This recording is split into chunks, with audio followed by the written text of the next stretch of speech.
जैसा कि हमने जाना कि कार के अंदर ओवर हीटिंग किन किन पॉइंटों से आती है। हमने देखा कि इलेक्ट्रिकल पॉइंट से भी ओवर हीटिंग आती है और मैकेनिकल पॉइंट से भी ओवर हीटिंग आती है। तो हमने इलेक्ट्रिकल पॉइंट में देखा कि सेंसर के इशू से आ सकती है, ईसीएम के इशू से आ सकती है, या फिर हमारे एक्चुएटर्स यानी कि रेडिएटर फ़ैन की वजह से आ सकती है। मैकेनिकल में हमने देखा कि रेडिएटर चोक हो सकता है, या आपका थर्मोस्टेट वाल्व ख़राब हो सकता है, या वाटर पंप ख़राब हो सकता है, या चौथा आता है कि आपका हेड गैस्केट फट गया है। अब इससे आगे का एक ऑप्शन होता है कि गाड़ी ओवरहीट अगर गैस्केट फट जाती है तो आगे क्या होगा। अगर भी आगे हमारी कार के अंदर हेड गैस्केट फट गया और अब हम उस कार को चलाते जा रहे हैं तो क्या होगा कि कार को चलाने से हेड गैस्केट फटने के बाद में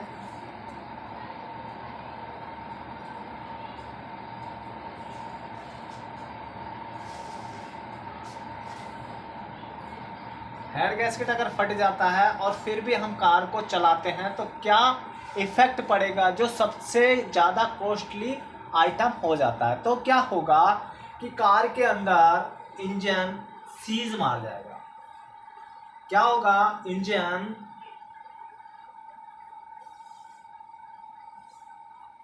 इंजन जाम हो जाएगा या सीज हो जाएगा।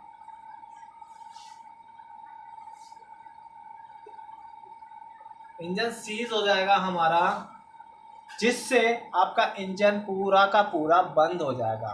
ये कारण क्यों बनता है उसके बारे में हम जानेंगे। क्या होता है कि जब हेड गैस्केट फट जाता है तो रेडिएटर में, जब हमारी गाड़ी गर्म होती है तो रेडिएटर के अंदर पानी को बाहर निकाल देती है, कुछ पानी को पिस्टन के ऊपर ही जला देती है, जिससे इंजन के अंदर कूलेंट की क्वांटिटी कम हो जाती है और इंजन ओवरहीट ज़्यादा होता जाता है। और उस कंडीशन में हमारा जब पिस्टन ऊपर और नीचे चल रहा होता है तो क्या होता है कि इंजन के अंदर जो रिंग्स और पिस्टन्स होती है वो सीज हो जाती है। ये पिस्टन से हमारा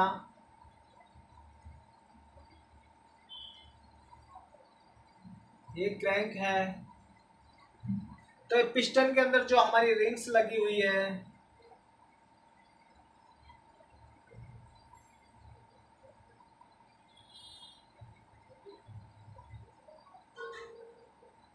पिस्टन के अंदर जो रिंग्स लगी हुई है वो सीज हो जाएगी, और जो ये हमारा ब्लॉक है, ब्लॉक के साथ चिपक जाएगा। जब ब्लॉक के साथ आपका इंजन का पिस्टन की रिंग चिपक जाएगी तो क्या होगा, ये मेटल टू मेटल जाम हो जाएगा, और जाम हो जाने के कारण इंजन आपका घूमेगा नहीं।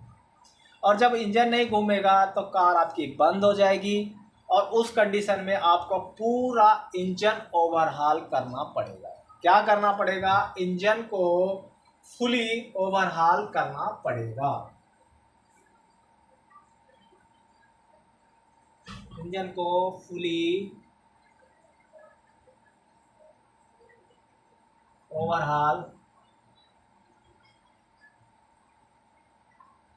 ओवरहालिंग करना पड़ेगा, जिसमें हमारे बहुत ही रिपेयरिंग कॉस्ट आती है। उसमें हमें क्या क्या रिप्लेस करना पड़ेगा उसके बारे में भी बता देता हूँ।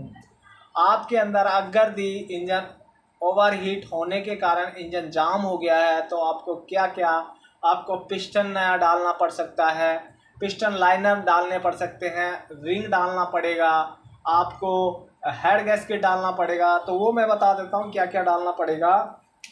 सबसे पहले आपको सिलेंडर के लाइनर्स डालने पड़ेंगे।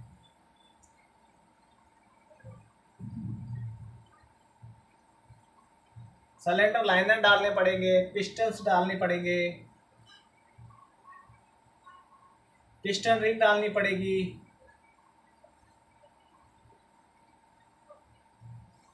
पिस्टन रिंग डालनी पड़ेगी, हेड गैस्केट डालना पड़ेगा,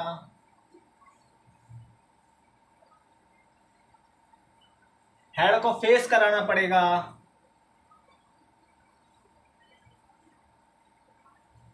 वाल भी आपके खराब हो सकते हैं, वाल्व चेंज करने पड़ेंगे, आपको उसके पिस्टन के सीआर बुश चेंज करने पड़ेंगे,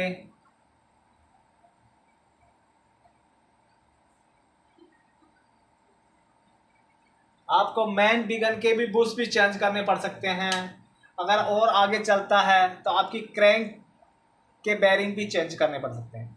इस हिसाब से आपको बहुत पार्ट्स चेंज करने होते हैं, जिससे में इंजन की रिपेयरिंग कॉस्ट बहुत ज़्यादा आ जाती है। तो इसलिए आपको ये पॉइंट अगर आपको मिल रहा है तो आपको बिल्कुल भी नहीं इग्नोर करना चाहिए कि कार में थोड़ा और चला लें, थोड़ा और चला लें। वो इग्नोर करेंगे तो आपको ये सारे पार्ट्स चेंज करने पड़ेंगे, जिसकी कॉस्ट कम से कम 35 से 1-1.5 लाख तक पहुंच जाती है। तो आपको ये देखना है कि आपको जब भी गाड़ी के अंदर ये चेक लाइट आ रही है, आपको फटाक से इन कार को लेके जाना है वर्कशॉप और चेक कराना है। और कार के अंदर ओवर हीटिंग की लाइट आ रही है बारी बारी, तो आपको प्रॉपर गाड़ी को चेक कराना है, गाड़ी को नहीं चलाना है। अगर आप गाड़ी को चलाते रहेंगे तो आपके साथ ये कंडीशंस बन जाएगी, जो कि हमने आपको ये बताया है। ये ओवर हीटिंग के अंदर ही ये सारे पार्ट्स चेंज करने पड़ते हैं।